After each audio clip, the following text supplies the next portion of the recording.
terjemahan. Ini terjemahan.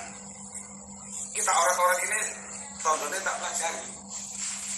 Ya, shalom bagi kita semua dimanapun kita berada pada saat ini. Kiranya kita semua tetap berada dalam keadaan sehat dan apapun yang merupakan aktivitas kita sepanjang hari ini, kiranya Tuhan Yesus memberkati. Dan kembali berjumpa lagi di channel kita ini, yaitu Zemayan Yasin. Terima kasih buat teman-teman semua dan juga para sahabat yang sudah mendukung perkembangan channel ini dengan setia, dan kiranya kita tetap menggunakannya untuk menjadi berkat bagi semua orang.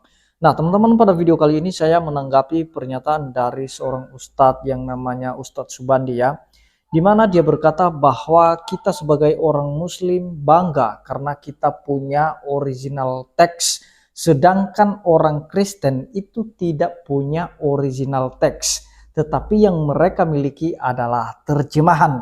Dan kemudian dia berkata bahwa karena orang Kristen itu kitabnya tidak beres, makanya pun orangnya tidak beres, agamanya tidak beres, kira-kira begitu. Dan kemudian dia berkata bahwa di Kristen itu bukan hanya satu, begitu banyak aliran di Kristen. Nah teman-teman, sebelum kita menanggapinya, kita akan menyimak videonya yang berikut ini. Harus bangga kita punya original teks. Kita punya teks aslinya. Mereka enggak punya. Kitab suci dan terjemahan kitab suci itu sama atau enggak? Apakah terjemahan kitab suci itu kitab suci? Bukan. Saya berani ngomong, itu fakta, Pak. Saya kalau nggak berdasarkan data, ini terjemahan. Ini terjemahan. Kita orang-orang ini tontonnya tak pelajari. Tapi nek ngaji lo, tonggo cari ini petangnya kitab, padangnya hati. Padangnya kitab, petangnya hati. Sampai nggak mau diwajib. Ini. Jadi kalau ada pakar-pakar, teman-teman dari pendeta-pendeta bilang, Gus Putih itu nggak pernah baca kitab. Bangun, kitab itu sampai lede tak pelajari kok. Ngomong nggak pernah belajar kitab. Ini sampai lede dibaca tadi. Dan siapa? Kelebihan keunggulan kita itu punya original teksnya. Teks. Aku ngomong original teksnya teks aslinya. Bahasa aslinya. Mereka terjemah. Nah itu saya ingin nih. Wong agama. Jadi gini Pak, agama itu beres nggak beres dilihat kitab sucinya. Kalau kitab sucinya beres, agama itu beres. Tapi kalau kitab sucinya nggak beres, agama itu nggak beres. Jangan kalian lihat Kristen itu satu, tidak. Dalam konsep teos itu Tuhan, ketuhanan.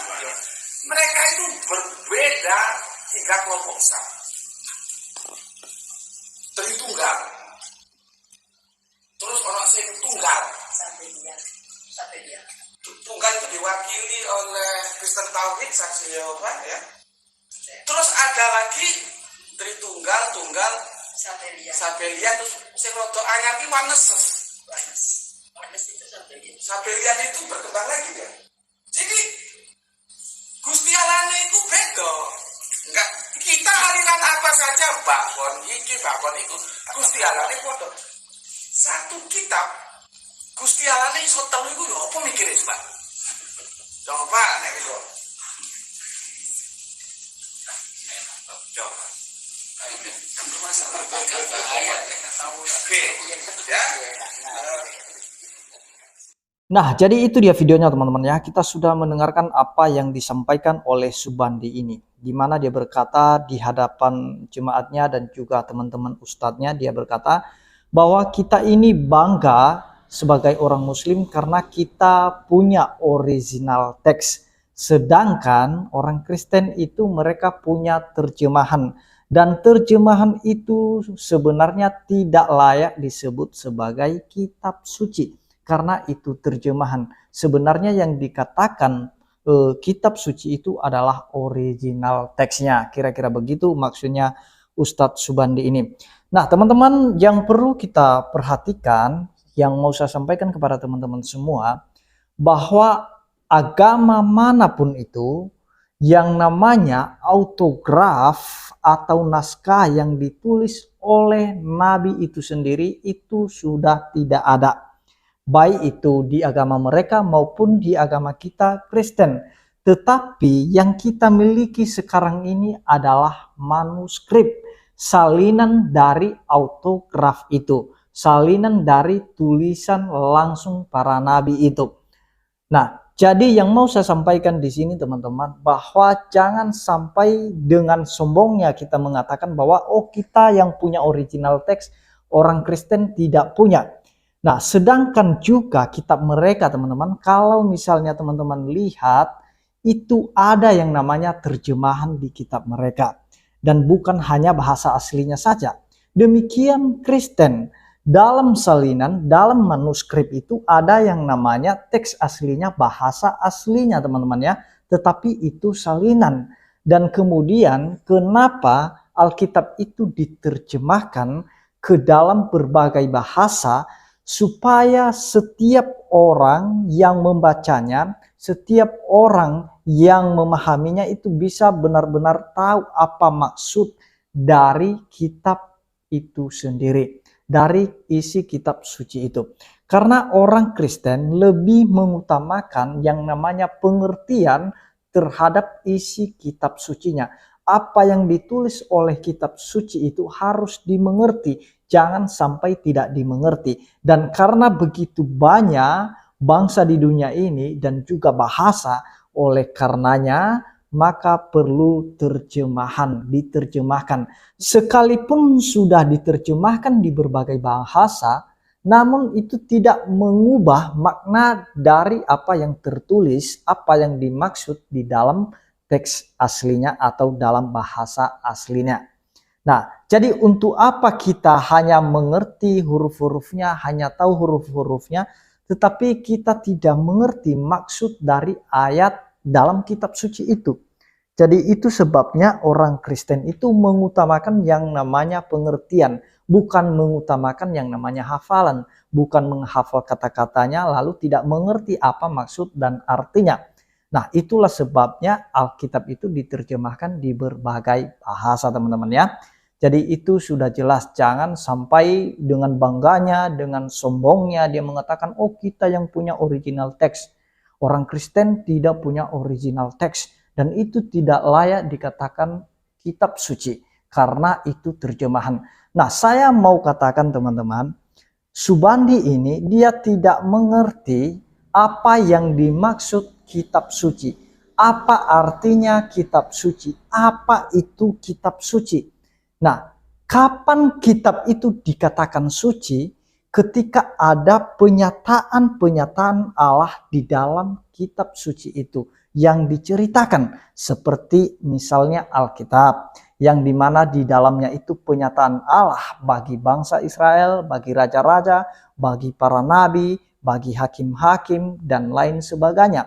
Di mana perbuatan-perbuatan Allah, penyataan Allah melalui peristiwa-peristiwa yang terjadi di masa lampau, itu dimuat dalam Alkitab itu. Dan itulah sebabnya dikatakan dia sebagai kitab suci. Karena di dalamnya ada penyataan Allah, pengilhaman Allah melalui peristiwa yang terjadi di masa lampau, maupun itu nubuatan, maupun itu kata-kata puisi, ataupun mazmur, itu semua inspirasi dari Allah, wahyu dari Allah. Itu semua penyataan dari Allah. Itulah sebabnya dia dikatakan sebagai kitab suci, karena kitab suci itu berkata jujur, mengungkapkan dengan jujur apa yang diperbuat oleh Allah di masa lampau.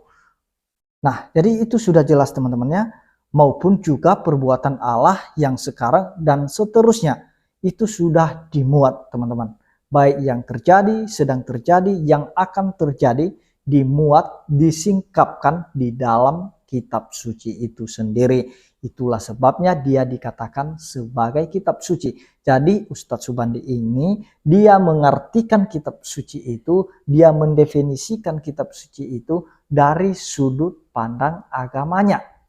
Nah, jadi sekali lagi saya mau katakan, sekalipun Alkitab Kristen terjemahan itu tetap dikatakan sebagai kitab suci. Karena makna yang tertulis di dalamnya itu tidak mengubah apa yang tertulis dalam teks asli. Jadi itu sudah jelas-jelas teman-teman ya. Nah, dan kemudian dia berkata bahwa kalau kitab sucinya beres, maka agamanya juga pasti beres. Kalau kitab sucinya tidak beres, maka agamanya tidak beres. Nah, seolah-olah kitab Kristen ini tidak beres di mata Ustadz Subandi ini. Seolah-olah kitabnya lah yang paling beres.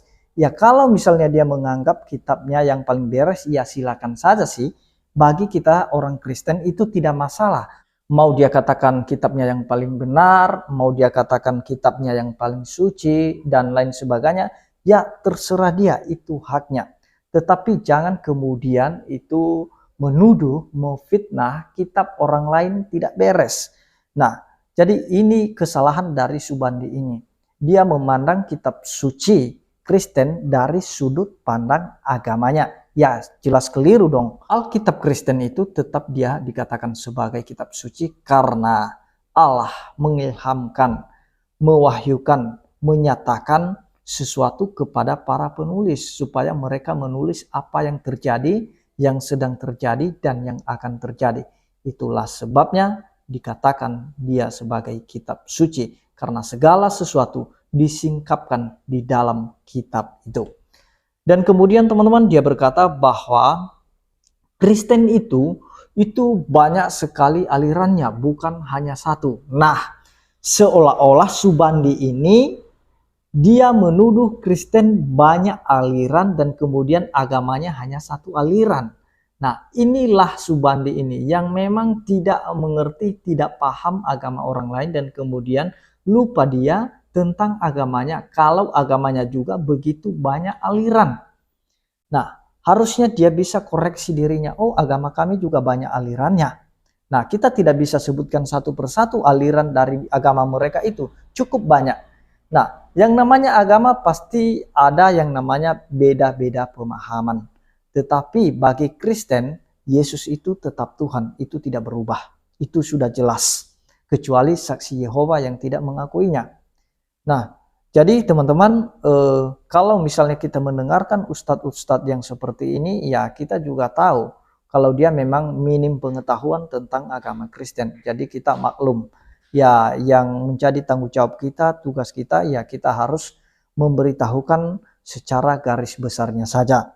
Nah, sekalipun tidak terlalu dalam kita kaji ini, karena memang kita tahu bahwa ilmu Subandi ini begitu dangkal dan tidak mengerti apa-apa tentang kekristenan, ya kita harus bahas ini secara garis besarnya aja. Kita memberitahukan saja kepadanya bahwa ya memang Alkitab Kristen itu dikatakan sebagai kitab suci karena di dalamnya segala sesuatu disingkapkan oleh Allah dalam itu kepada para penulis. Dan kemudian bahwa agama Kristen itu dan kitabnya itu ya menurut pandangan kami Kristen sudah beres. Dan kemudian kalau dia menuduh Kristen banyak aliran, maka dia harus cek lagi agamanya kembali bahwa di agamanya pun banyak aliran. Nah, jadi itu dia teman-teman yang mau saya sampaikan. Mari kita sebagai orang Kristen kita tetap memberikan jawaban bagi mereka sekalipun mereka membahas tentang kekristenan, Alkitab Kristen dengan keliru, ngawur sekali. Ya, oleh karena itu kita tetap mendoakan mereka, justru biarlah mereka semakin belajar Alkitab, semakin memahami kebenaran, mengerti kebenaran, dan kiranya nanti mereka mendapatkan hidayah dan mengikut Tuhan Yesus Kristus. Demikian yang saya sampaikan, kiranya Tuhan Yesus memberkati kita semua. Shalom.